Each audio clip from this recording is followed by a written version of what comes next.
So hello everybody, this is Alex. Right now the fourth beat cutting pattern, drum scratch pattern. In this case I'm work with a kick drum snare combination, and I will start my declaration after the now following demonstration. Let's go.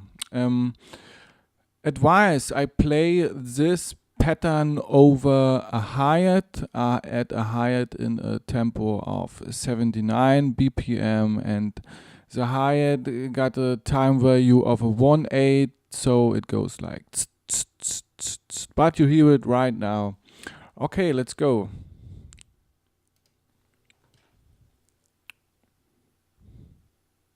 Hi-hat, tss, tss, tss, tss, and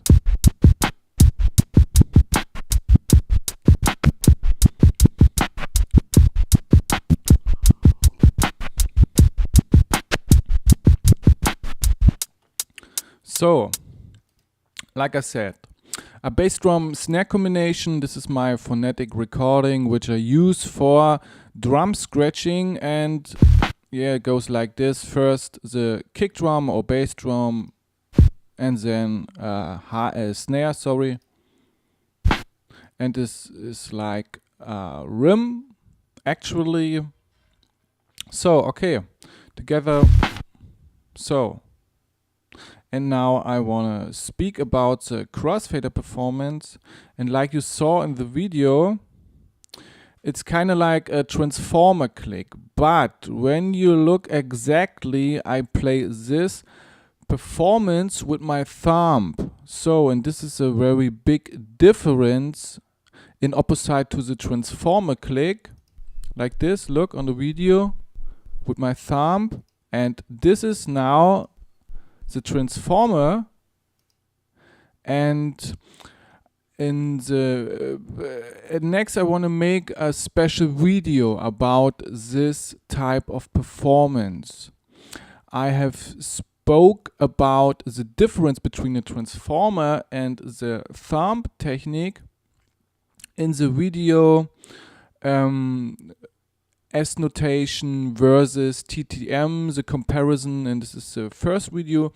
You can see this video in the turntablism lesson playlist. So and this is important. This technique is important, and it sounds different to the transformer click technique. It sounds bigger. Okay, try it. So, like this here. Look on the video.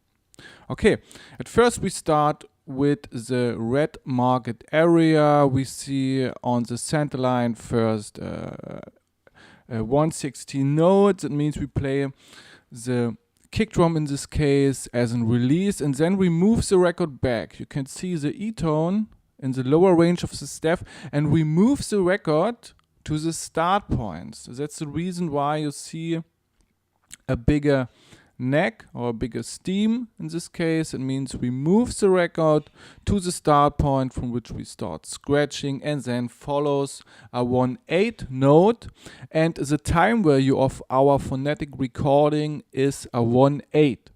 That means first kick drum, then the snare. The entire time value of this phonetic recording is a 1/8. So, and logic, every segment, so the bass drum and the snare, got a time value of a 116. So, and when we see right now a 1/8 on the center line, that means we play the entire phonetic recording, in this case the bass drum and the following snare. So, and it goes like this. Look on the video. We play at first the kick drum, then we move the record back in a time value which is twice as long, and then we let the record play. So, and the consequence is that we hear the kick drum and the snare right now once again. Okay, starting with the release. So we play the kick drum like this.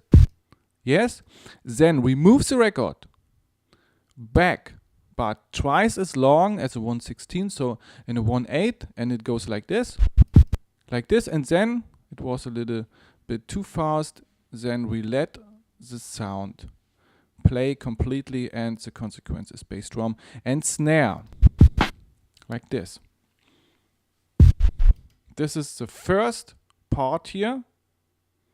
Kick drum, then moving the record back. And then we let bass drum. Okay, now over a hi-hat. Once again.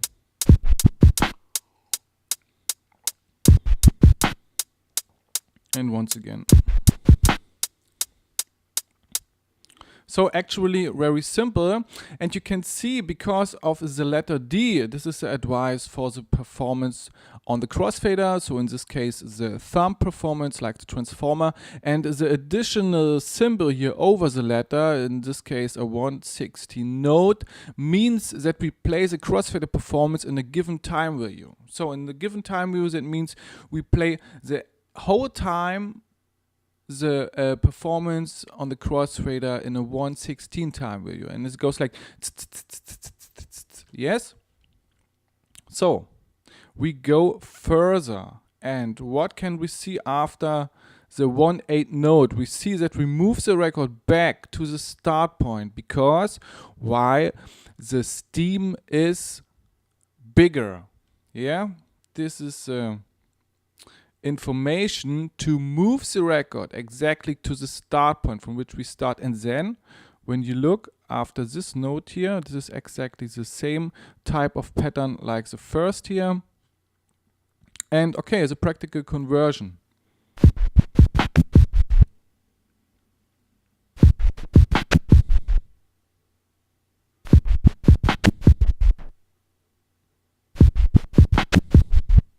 So, and now it's difficult because when we let the record play in this positioning to play the kick drum and the following snare, after the snare we move the record very fast to the start point. Yeah, you have heard this in the video. We move the record very fast to the start point, especially to the bass drum in this case, and then we play also a release kick drum and then twice as long E-tone. So we arrive at the start point after this. Okay, now over a hi-hat. Look exactly at the performance.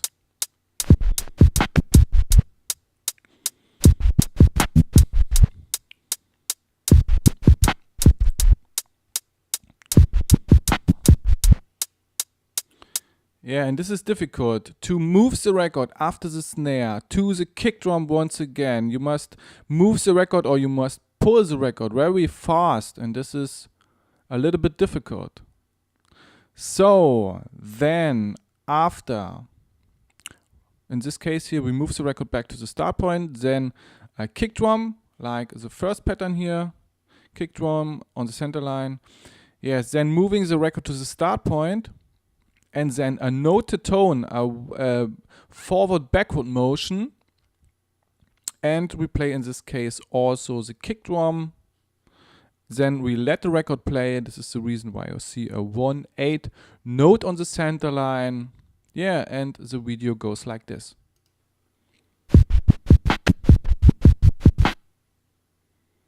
Once again. Once again. Okay, now I want to play some stages of this performance. I will try it. Hopefully it goes.